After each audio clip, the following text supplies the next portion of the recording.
Good evening, good morning, good afternoon, everybody. Welcome back to another edition of Mafia Roundtable with Dominic Sicali, and we have our special guest, Joe Barone.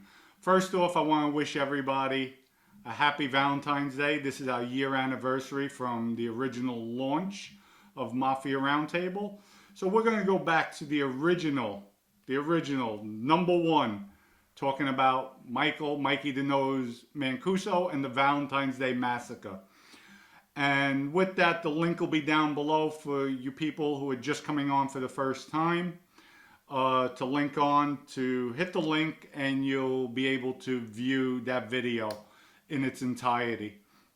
Also, folks, I want to thank everybody for all the love and support. I want to thank Joe. Joe is actually supposed to be sitting side by side with me, but he had a nervous breakdown taking the Spirit flight from his location. Called me the last minute. Dom, I can't get on the plane. Please help me, help me, help me. And I'm like, Joe, it's all right. It's okay. Don't worry. My gate is, they're starving. They're waiting for you. So all joking aside, there was problems with the plane. He was supposed to be here. They got canceled. So we're doing it via Zoom. So I want to introduce Joe Barone. Joe, thank you for coming on. Appreciate it. And people, you'll be seeing a lot more of Joe and myself. We have some projects coming out together. We have a lot of good things coming out, but that's neither here nor there right now. Joe, thank you. Thank you, Dominic, for having me. Like I said, I wouldn't have been there face to face. I haven't seen it since like 2008. So, and I did take a lot of Valium. Anyway, I never got on it. No, it was amazing. But folks, before we go into the story, please, people, go to egvodka.com. It's our sponsor. Order it today. Go to egvodka.com, 100% organic, gluten-free. If you order 6 bottles or more, put the promo code FLUFF at the end. I pay for your shipping. So you have free shipping. We have 3 great flavors. You'll love it. And it's a really smooth, great vodka. So with that, I'll go into the story. And Joe, I have some questions for you because on the street you were around me. We were very, very close. And we'll go into it in another episode. But people, for those of you who don't know, Joe was working for the FBI for 21 years. And Joe will tell you in his own words, he could have burnt me many times over, but he didn't. But that's for another episode. We'll go into that, why he'd never burnt me. And I would have killed for Joe. I went to bat for him if a situation arose, and I had his back. Even when people tried smearing his name, I stuck up for him. We work as close as brothers. And yet, I still honored the life. I still didn't talk about things that you should never talk about. And when I did mention things to Joe, it would be, if I knew they were inappropriate, I would give him a signal or a gesture. Not to be, God forbid, we were on recording devices.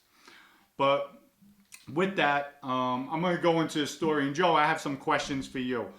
Everybody knows there was no love lost between Michael Mancuso and myself. And back in 2005, actually February 14th of '05, I was going to kill Michael Mancuso on Valentine's Day, February 14th. Reason being, Michael and I were going back and forth. Michael was being very disrespectful. I guess he felt he's the acting boss and that's it. It's going to be his show. And my loyalty was to Vinny Basciano and Joe Massino, more so Vinny Basciano. And Joe, you knew Vinny and I were like inseparable. And I'm going to lead into the story and I'll let you say what you knew, Joe, or didn't know. But I had set up a hit team for Michael Mancuso. One of the participants was my acting captain, PJ Nicholas Piscotti. And I know later on down the road, when PJ debriefed, he told the government that never happened or he wasn't involved, which was a complete lie, because why would I tell the government and put myself involved in another homicide, another conspiracy to commit murder, which it's not a good look for me. But PJ at that time, I guess, felt it would be bad for him when he cooperated, so it would be his word against mine. And again, I would not admit to a murder that, whether it be conspiracy, solicitation to murder, if it wasn't true, because it only makes me look worse. But at that time, I had ton of solicitations, ton of attempted murders, murder itself. So I just laid it out with the government. But with that, Mike, I was given the green light by Vinny Basciano to take out Michael Mancuso. We were all set in motion, and Michael Mancuso would not be here today if it wasn't for the government locking me up on January of 2005. So he owes it to the FBI and the federal prosecutors that he's still alive. Because as Joe knows, and the people out there that know me, Michael would have been gone if I was out there that February 14th. So Joe, and listen, we're going back almost 20 years ago. And please, whatever, let me ask you something. What did you know? Did I tell you anything? And we didn't rehearse this, so I don't know what's going to come out of Joe's mouth. But I vaguely remember that there might have been an indication that something needed to be done. And if I need you in the call for you, I need you to come. And if that was the case, then Joe's expectations would be this is his time that he's going to get straightened out in the Bonanno crime family. So Joe, with that, let me know what you have. What happened, Dominic, I remember you and I driving in the car together, and I think this was the first time you proposed me. You asked me, we were in the car and we were driving, and you mouthed it to me, you want this life? And so, of course, I said yes. And you said, okay. And then we were talking about Mike, but not like in a fact that you was looking to get rid of him or anything like that. But I knew by the conversation, because I knew, first of all, Mike didn't like you at all. He had everything to say bad about you. He was actually pretty much, I think he was more full of himself than what he really was. I know he was with the Purple Gang back in the days. And Joe, not to interrupt you while you're on that topic. So, I'm going to interject a little bit. Yes. Yes, he was around the Purple Gang, and I'm going to call it the way it is. And for you viewers out there that know me, I don't pull any punches. He was an errand boy for them. They were heavy into drugs, partying, doing cocaine, like at times most of us were. But Michael was aware of murders. He was present for murders. But even from Vinny's mouth, he never pulled the trigger. So the only murder he did pull the trigger on, lo and behold, was the murder of his wife. But with the Purple Gang, yes, he was around them, but he wasn't one of the main killers. The two main killers, as you know, I think, was Joey and Michael Melnish. Yeah, and there's another kid there that I knew really well, Frank Salerno. Right. Back in the days. Yeah, I knew Frank because he used to come to my house and borrow money from my father back in the days. But so Mikey was more full of himself, I think, than really what he was. But he had nothing good to say. And as a matter of fact, when we had talked about it, because I think he kind of gave me the signal in the car that you wanted me to get rid of Mike. Or, like you were saying, you were going to need me down the road for later on. And that was going to be my introduction to get into the family, to be a full-fledged member. Yes. That's the way I took it, yes. Yeah, and I wasn't sure whether it was... listen, I was going to pull the trigger. I was going to come out because, to me, what Michael knows, that was more of a... How am I going to word this? A vindication. Because I couldn't stand him, and I wanted him to see me for the last time and just take him right out and leave him there. And at first, I wasn't sure whether we were going to throw him into the van and take off with him and then dump the body somewhere else, or put the body where they'll never find it. And I'll go into that later on, another episode. Or just leave him in the street right by the stoops. And more than likely, I was weighing towards leaving him in the street by the stoops, by Sharice's house. That was his girlfriend at the time.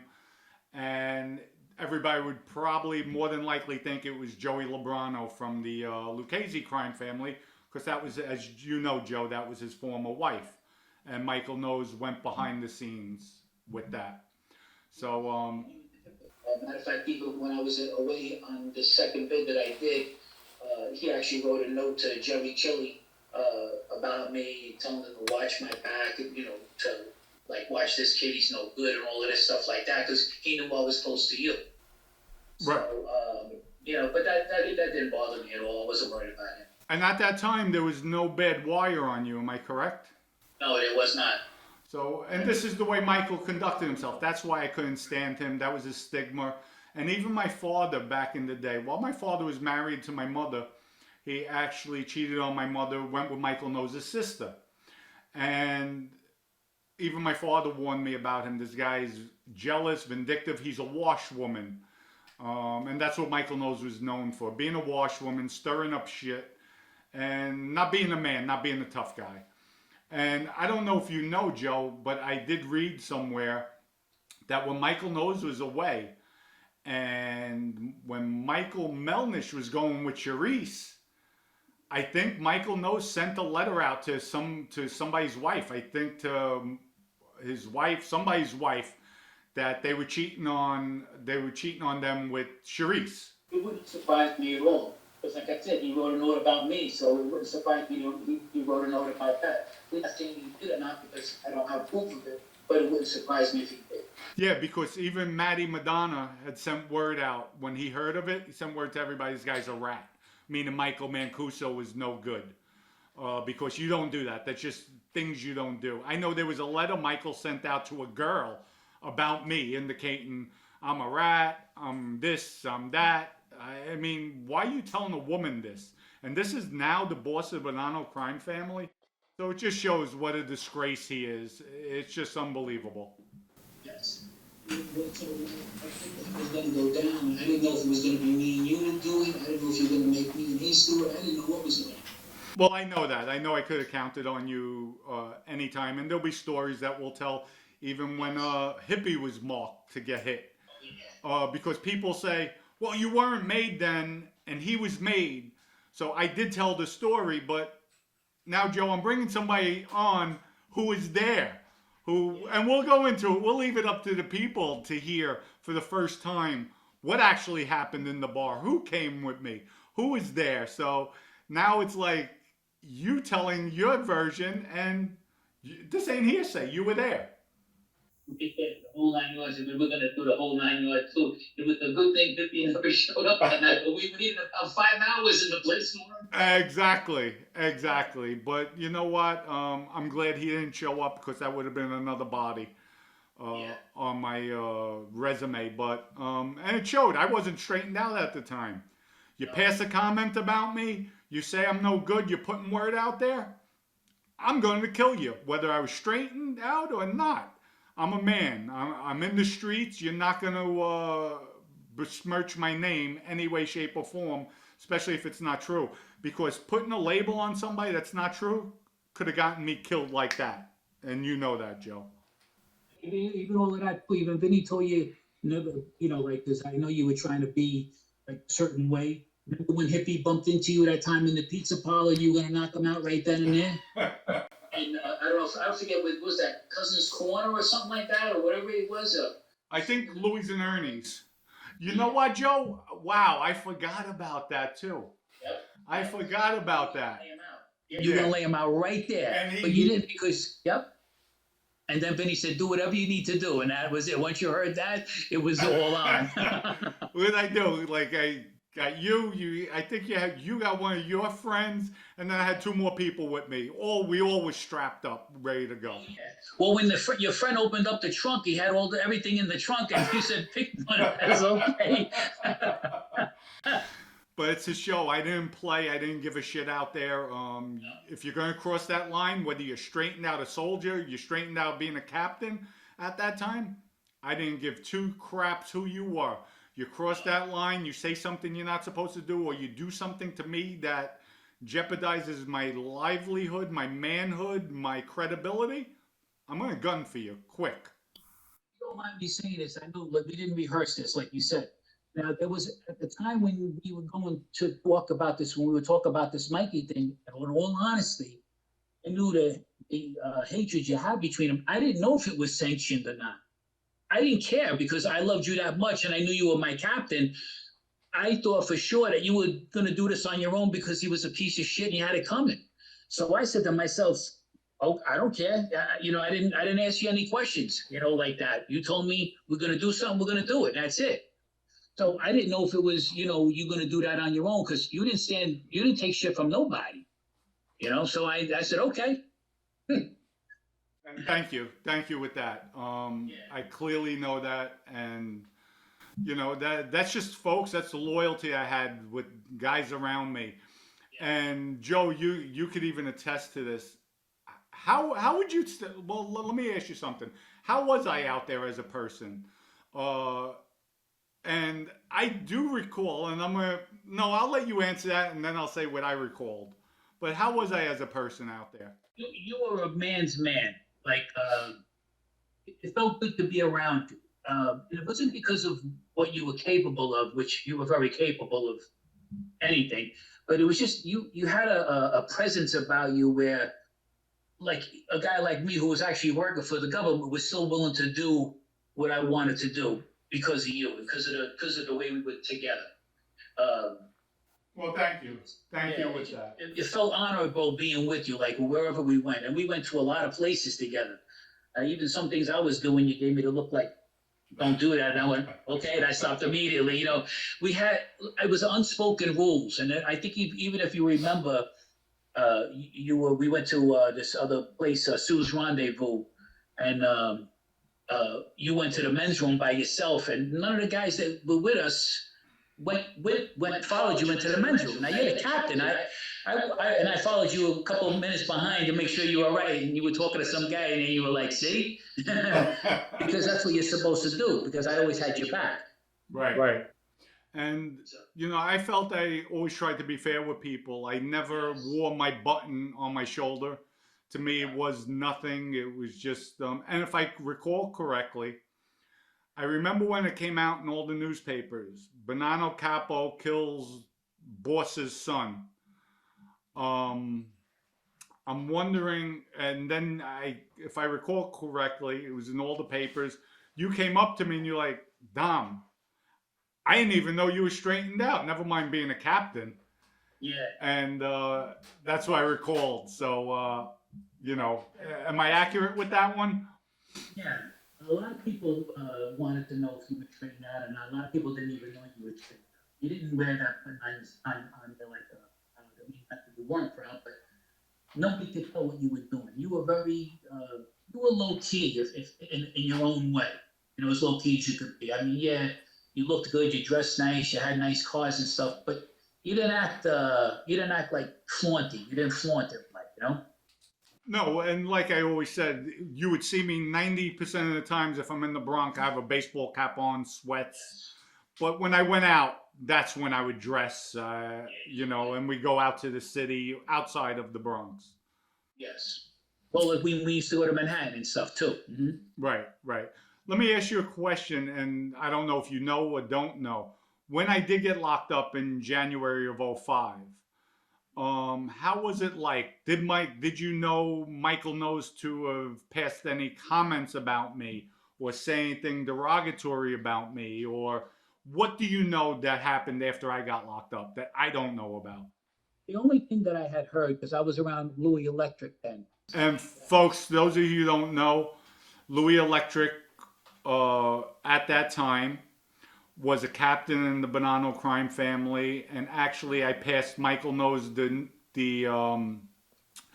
order to elevate Louis Electric from acting captain to official captain. Michael knows declined to do so, and I was also told if Michael does that, you elevate him, and that's what I did. I elevated Louis Electric from acting captain to an official captain, and just to show the fear Michael had with me, he actually congratulated Louis and shook his hand, which I couldn't believe. But Louis Electric then knew I was close with Joe, so I guess after I got locked up, Joe, you and Louis were close. You were with each other. Yeah, I had to go down and see him a few times. We got along good with Louis. He was a good guy. But the only Michael knows thing that I have heard, really, honestly, and I forgot exactly how it came down to me. He was actually glad that you kind of went away. I think he was kind of glad you were off the street. Who, Michael, right? Yes, yeah. Unfortunately, I don't mean to say it like that, but that's about the best I heard of it. I didn't hear anything like about retaliation, but or anything like that. But he just said he was like, kind of glad that you were off the street.